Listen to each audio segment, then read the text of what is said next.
Scandinavia Peperoncino. Our favorite freelance mage with arguably one of the most ridiculous names in the entire series. Okay, maybe not the most ridiculous, but it's definitely up there. I get it, it's a fake name. But seriously, who comes up with something like this? If this was Pepe's idea himself, it makes sense. The guy's flashy, dramatic, and loves standing out. But if this came purely from the author's brain, man, what a choice. Still, I gotta admit, the name is kind of iconic. It sticks with you and, hey, at least it keeps things entertaining. Think about it. The first part is literally a European region, and the second part is just Italian for hot peppers. Even in-game, Scotty straight up calls out how weird it sounds. But sure, it's justified as a fake identity, so I'll let it slide. His real name, Miorenji Aro, is less wild, but still kind of unusual. That said, as over-the-top as Scandinavia Peperoncino sounds, it actually reflects him in a weirdly fitting way. Pepe himself says he's spicy hot from head to toe. So yeah, Peperoncino feels just right for a larger-than-life character like him. And the Scandinavia part is probably because he wanted to be seen as something foreign and glamorous. With that in mind, he maybe thought of Europe and picked something out of it. See, that's what we're diving into today. A lot of characters in this series have foreign-sounding names. Makes sense, since most of them are from outside Japan. But let's be real, the way anime handles foreign naming often boils down to, as long as it sounds foreign, then it's cool.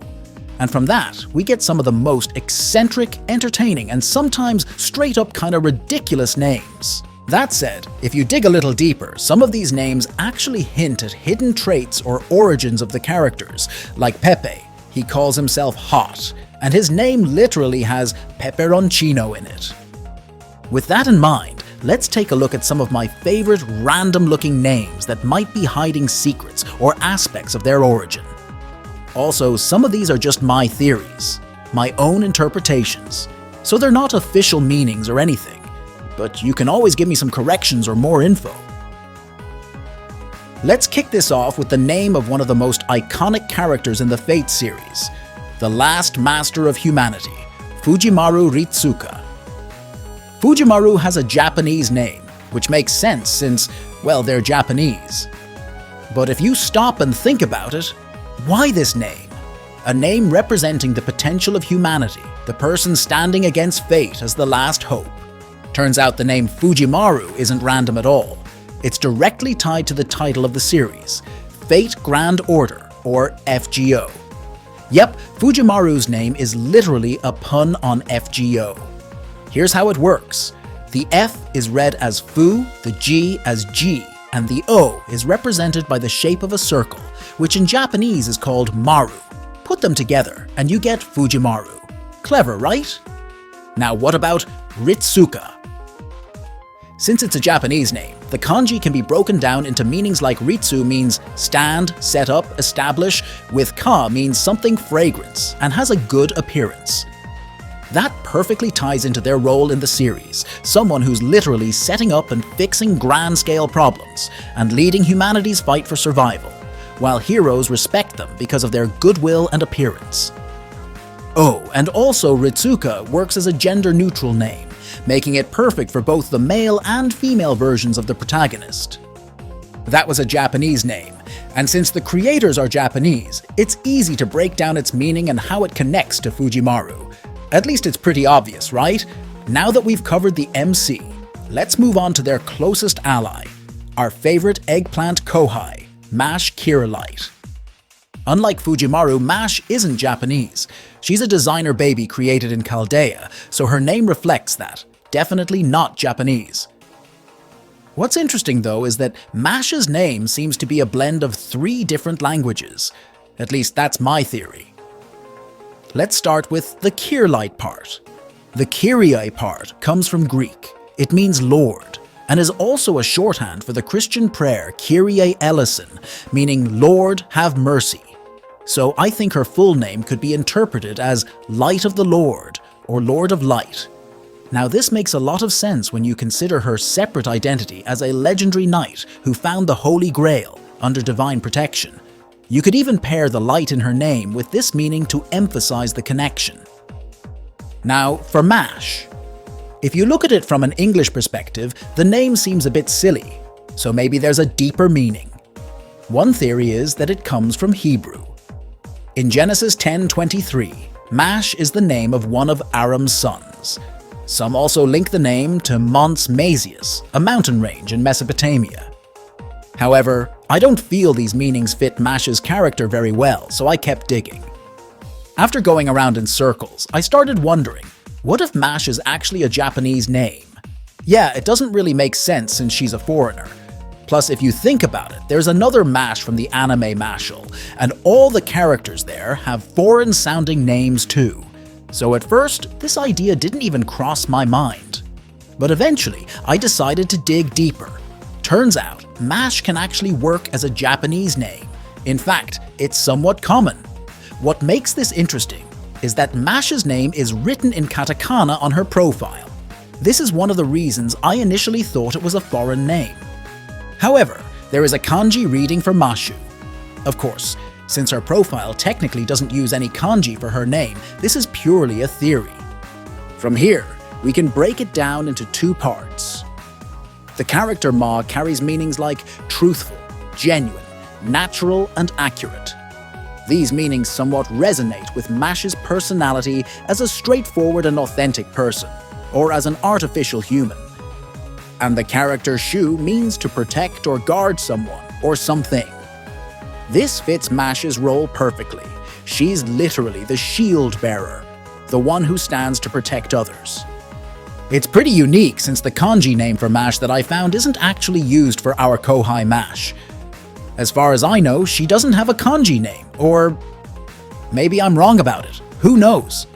The point is, when you put it all together, Mash Kirlight, whether seen from Greek, English, Hebrew, or Japanese perspectives, can be interpreted as a Lord of Light who's truthful, genuine, and has the strength to protect and defend.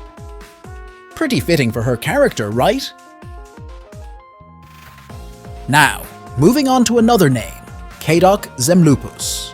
I picked this name because there's been some discussion that Kadok's name was just randomly made up to fit his country of origin.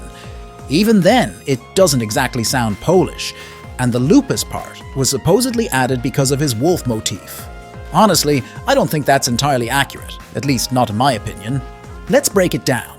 Zemlupus comes from the Proto-Baltic word zemlya, meaning country or land, and lupus, which means wolf.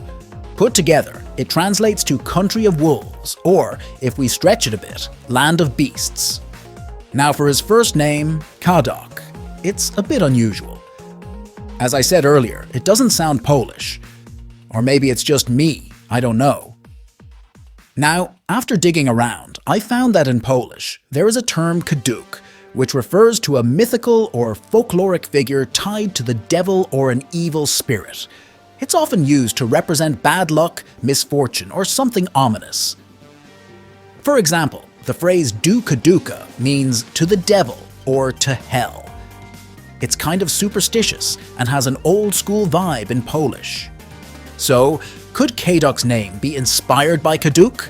Maybe, if you think about it. This way, his name could reflect someone who sees themselves as a devil living in the land of beasts. Or, it could symbolize someone plagued by misfortune in the land of beasts, and surprisingly, those definitions really fit him. And of course, when we're talking about weird names, we can't skip Daybit Semvoid. Daybit is a master, magus, and crypter from Nevada, USA. But let's be real, his name doesn't exactly scream American. Honestly, I'm pretty sure Daybit's real name was gone ages ago after everything that happened with him and his father. But here's where it gets interesting. The author behind Daybit's character seems to have intentionally woven his tragic backstory into his name. His entire name reflects the events that shaped him. The original Daybit, the person he used to be, was turned into a blast shadow, erasing all memories and records of his existence, including his original name. Now he can only retain 5 minutes of memory per day, a bit of each day, or Daybit. Then there's the Sem part, The angelic artifact responsible for erasing him and his father came from the Semitic people. And Void. That perfectly ties into his atomic density being so low that he can't even be observed from a distance. He's literally like a cosmic void, a hole in reality. And then there's Beryl Gut, another crypter with a name that's, well, a bit strange. Sure, it sounds cool, but it's definitely a little off. Honestly, I really didn't want to talk about this guy. I've never felt this unmotivated to discuss a fictional character until Beryl. But maybe there's more to his name. Just my speculation, though. Beryl is traditionally a female name, which makes you wonder, why does he have a girl's name? Turns out it's revealed that he's descended from witches, who are often portrayed as female magi in our folklore, so maybe his feminine name is actually a big hint about his origins. And then there's a name as cool as Kirshtaria Wodaim. At first, I didn't think much about it, just thought it sounded cool. But over time, I couldn't help but dig a little deeper. One thing that stood out to me is that Kirsch in German means cherry. It didn't take long for me to connect this to cherry blossoms, especially since the writers of this series seem to have a hard spot for them. Characters tied to cherry blossoms often face bittersweet fates. Sakura, Sherajera, and maybe Kirshtaria too if my theory holds. Now here's the fascinating part. In the language of flowers, cherry blossoms symbolize new beginnings, renewal, the fleeting nature of life, and the arrival of spring. In Japanese culture, they're tied to Sakura, which represents beauty, transience, and cherishing life's fleeting moments. That, to me, is so Kirshtaria. You see, after the traumatic incident where he was shot by the Origin Round and saved by a homeless kid, his life essentially restarted. He became more optimistic, vowing to use his power and resources to help humanity. That feels spot on for what cherry blossoms represent, renewal and fleeting beauty.